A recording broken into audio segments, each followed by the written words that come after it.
Fala pessoal, tudo bem? Eu me chamo Alexson Marcos. Se essa é a sua primeira vez aqui, muito prazer. No vídeo de hoje eu vou te apresentar 4 estratégias que você pode usar para vencer o seu grande inimigo. Pois é, hoje eu quero ser um instrumento de Deus para abençoar a sua vida e ajudar você a vencer o inimigo que talvez você mais tenha medo. Por isso, se esse vídeo for interessante para você, fica até o final e se ainda não é inscrito, se inscreva agora mesmo para me ajudar nesse projeto.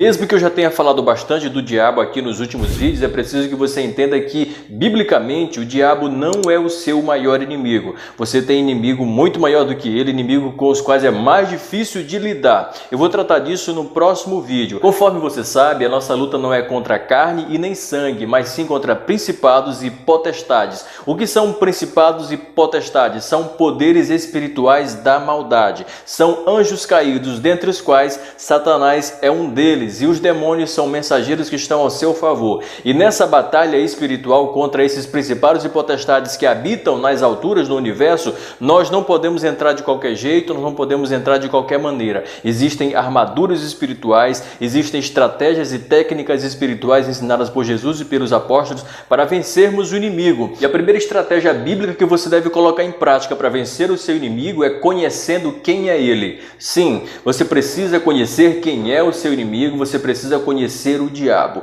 Uma coisa que você precisa compreender é que ele é poderoso, ele é inteligente, ele é experiente, ele é estrategista, ele é oportunista e ele é indesistível. Eu não vou falar muito sobre esse primeiro ponto porque eu já gravei um vídeo especificamente sobre isso. Eu gravei um vídeo falando sobre 5 coisas que você precisa saber a respeito do diabo. Clica nesse link aqui em cima antes de você continuar esse vídeo para você compreender melhor essa primeira estratégia. A segunda estratégia que nós devemos usar para vencer o nosso inimigo em comum é resistindo-o. Sim, nós precisamos resistir o diabo. Lá em Tiago está escrito: sujeitai-vos a Deus, resisti ao diabo e ele fugirá de vós. É isso mesmo que você entender. Nós temos que resistir, nós temos que dar de frente com ele. Nós não podemos fugir dele, nós não podemos correr dele, nós não podemos ter medo dele. Quando você corre dele, ele vai entender que você está com medo dele. E uma vez que ele descobre que você tem medo dele, e ele é capaz de descobrir isso, ele vai fazer você entender que ele é muito grande, que ele é invencível e que contra ele não se pode enfrentar. Mas não é assim.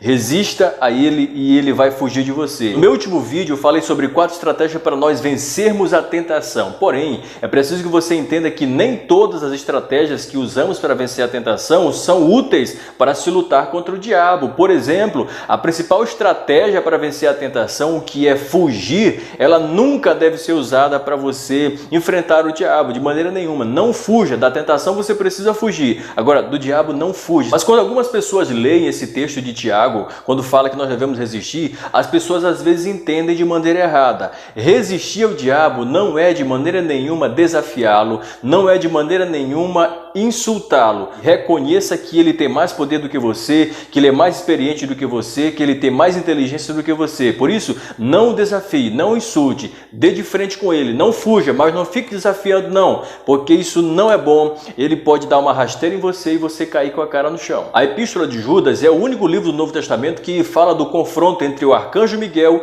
e Satanás. Satanás queria saber onde o corpo de Moisés havia sido sepultado e Deus não quis revelar. E naquele embate muito grande, o arcanjo Miguel, arcanjo, é o maioral de todos os anjos, é o maior anjo, é o anjo mais poderoso, mas diz lá o escrito de Judas que nem o arcanjo Miguel ousou proferir juízo de maldição contra Satanás, ou seja, não ousou desafiá-lo, não teve coragem de insultá-lo, antes usou o nome de Jesus Cristo em nome do Senhor e o repreendeu. Para você ver que o maior arcanjo, ainda assim ele tem cuidado para lutar contra o inimigo, porque ele sabe com quem ele está lutando, ele conhece quem é o inimigo. Então, se o arcanjo, que é o maior de todos os anjos, teve esse cuidado para lutar contra Satanás, quem dirá nós? Nós não devemos de maneira nenhuma insultá-lo, de maneira nenhuma desafiá-lo. Eu espero que eu esteja sendo bem claro para você, mas se você tiver uma dúvida, por favor, comente aí, porque eu quero ajudar você a compreender esse assunto. Agora, a nossa terceira estratégia para lutar contra o inimigo e contra todas as hostes espirituais está lá em Efésios capítulo 6, que fala exatamente das armaduras espirituais, e você pode acompanhar comigo. Portanto, tomai toda a armadura de Deus para que possais resistir no dia mau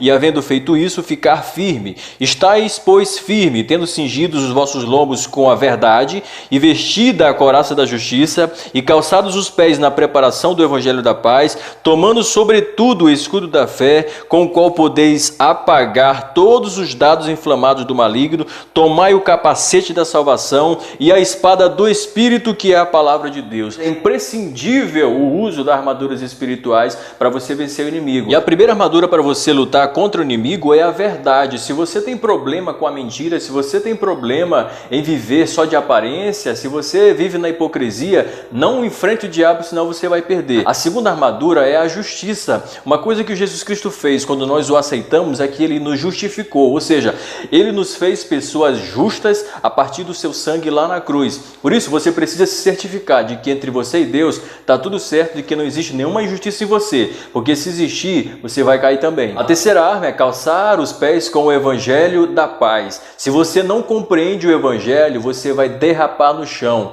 O calçado dos soldados romanos, ele era mais ou menos como uma chuteira do jogador de futebol, que ele encravava na terra e impedia que deslizasse os pés dos soldados. Se você não tem certeza do evangelho que você aceitou, se você não entende o evangelho no seu significado mais básico, é preciso que você reveja, porque também se você não conhecer isso, você vai cair. E a quarta armadura que você deve empunhar para vencer o inimigo é o escudo da fé, com os quais você pode apagar os dardos inflamados do maligno. A fé é um dos elementos básicos do cristianismo. Sem fé, você não adora a Deus, sem fé você não se aproxima de Deus e sem fé você não vence o inimigo. A quinta armadura que você deve usar para vencê-lo também é o capacete da salvação. É o capacete que protege contra os ataques que vêm para te perturbar na cabeça, para te perturbar os teus pensamentos. Se Deus te salvou, você precisa estar consciente, ou seja, a tua cabeça tem que estar protegida de qualquer invasão do inimigo, porque qualquer dúvida que brota dentro da tua cabeça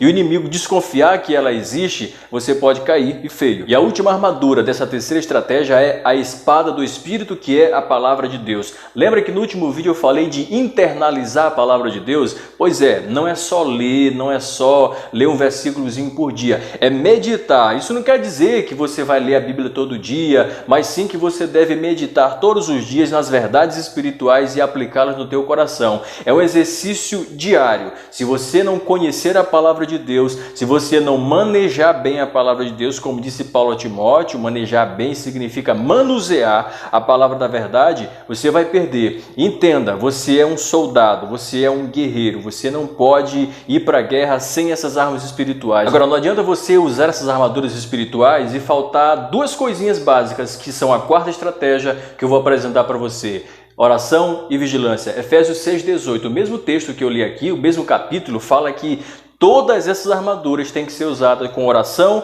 e com vigilância. Se você não orar e principalmente não vigiar, você não vai vencer. E o que é vigiar nesse sentido? Uma coisa é você vigiar em relação à tentação e uma outra coisa é você vigiar em relação ao diabo, que é o nosso adversário. A primeira coisa que você deve fazer para vigiar contra os ataques do inimigo é nunca dando lugar para ele. Lá em Efésios 4,27, o apóstolo Paulo fala: não deis lugar ao diabo. Sim, é possível que um crente dê lugar ao diabo. Pedro, quando era discípulo de Jesus, deu lugar ao diabo várias vezes. Davi, lá no Antigo Testamento, também deu lugar ao diabo por algumas vezes. Então, feche todas as portas. Isso é vigilância. Tem alguma brechinha na sua vida que você acha insignificante, pequenininha, que não tem valor? Pois tome muito cuidado e trate de fechá-la agora mesmo, porque o diabo pode aproveitar essa brechinha pequenininha e construir dali uma oportunidade muito grande para destruir a tua vida. Lembre-se, o diabo ele é oportunista não apenas porque ele cria oportunidades, mas também porque ele aproveita as oportunidades que você dá. E uma outra coisa que está associada à vigilância é evitar a aparência do mal. Paulo falou lá em 2 Tessalonicenses: evitem a aparência do mal. O que é evitar a aparência do mal? É evitar fazer coisas que não são erradas, mas parecem erradas. Você pode ser um crente santo, você pode ser um crente honesto, um bom marido, uma boa esposa. Mas se você, por exemplo, dá uma carona para alguém no seu carro ou na sua motocicleta, alguém que é suspeita, pois é, você já vai dar brecha para alguém comentar sobre a tua vida. Você já vai fazer alguma coisa que para você pode não ser mal nenhum, pode não ter problema nenhum, mas para quem vê e tem má intenção, vai usar aquele episódio para dizer que você fez uma coisa errada e vai inventar coisas para a tua vida. Por isso, evitemos as aparências do mal, porque bem aí o inimigo ele pode nos derrubar. Eu espero que esse vídeo tenha lhe ajudado muito, eu espero que eu tenha sido um instrumento de Deus para abençoar a sua vida e para te ajudar a vencer o seu grande inimigo. Se você gostou, se inscreva se ainda não é inscrito, deixa o seu like, ative o sininho para receber notificação de toda vez que a gente postar vídeo novo, você será notificado. No próximo vídeo eu vou falar quem é o seu maior inimigo. Não perca, eu espero por você, Deus te abençoe e até o próximo vídeo.